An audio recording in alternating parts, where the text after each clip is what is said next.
This coming week is the 10th anniversary of the 2011 earthquake and tsunami that devastated Japan.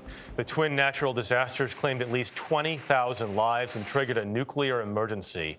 A decade later, many communities along Japan's northeastern coast are still struggling to recover.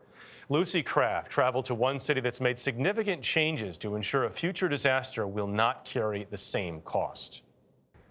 My house is around here. This vacant plot of land in the northeastern Japanese town of Rikuzen-Takata is where Fumiaki Kono grew up. His traditional home surrounded by the houses of a large extended family. Their ancestors settled here 4 centuries ago.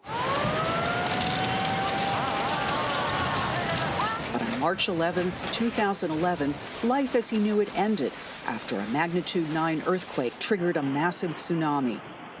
After fleeing up a hill behind his home, Kono turned to record these videos. In just minutes, his community was washed away. We lost everything. You don't count what you lost. You lost everything. It's a kind of defensive mechanism in psychology. You try not to think about what you have lost. Now, an austere memorial overlooks the bay where waves as high as 60 feet swallowed the city. Is this where the tsunami came into Rikuzen-Takata? Yes, came directly from there. You see the 2 peninsulas on both sides? Yes. It's like 2 hands welcoming the tsunami. So we are hit directly. Today, the physical scars of the tsunami have been all but erased from Rikuzen-Takata.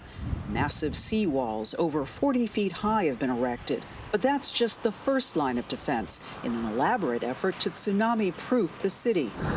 Rikuzen-Takata literally moved mountains, using nearly 2-mile-long conveyor belts to carry in enough gravel and rock to build the Great Pyramids of Egypt, in an extraordinary civil works undertaking to lift the downtown commercial district out of harm's way. And here's the final result. A city that was once at sea level has elevated itself by 30 feet. It's a controversial project that's cost Japanese taxpayers more than $1 billion. This once sleepy provincial outpost has been transformed by an infrastructure bonanza. The compact downtown features sleek new shops and a gleaming new baseball stadium. And yet, all these amenities haven't stemmed a steady exodus of residents. Even a decade on, Kono said his city remains deeply traumatized. As long as I can see in my neighbors and people, they are still quiet. Prefer not to go back to the recent memories. It's difficult to quantify, but it will be very long-lasting. Amia Miller, who lived in and worked for the city until 2018, said Rikuzen-Takata's enormous death toll continues to haunt survivors. Over 1,800 residents, nearly 8% of the population, perished. Rikuzen-Takata has the unfortunate notoriety of being the only city in the entire region where everyone in the city lost someone they knew. That means there's collective grief. And that is one of those things you don't snap out of it, you don't get over it.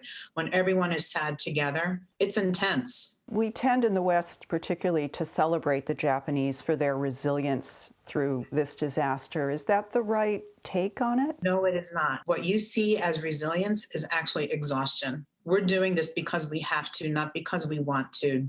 While the rest of the country is moving on from the quake, tsunami, and nuclear accident of 2011, residents here continue to mourn, and there's no relief in sight. For CBS This Morning Saturday, Lucy Craft, Rikuzen-Takata, Japan.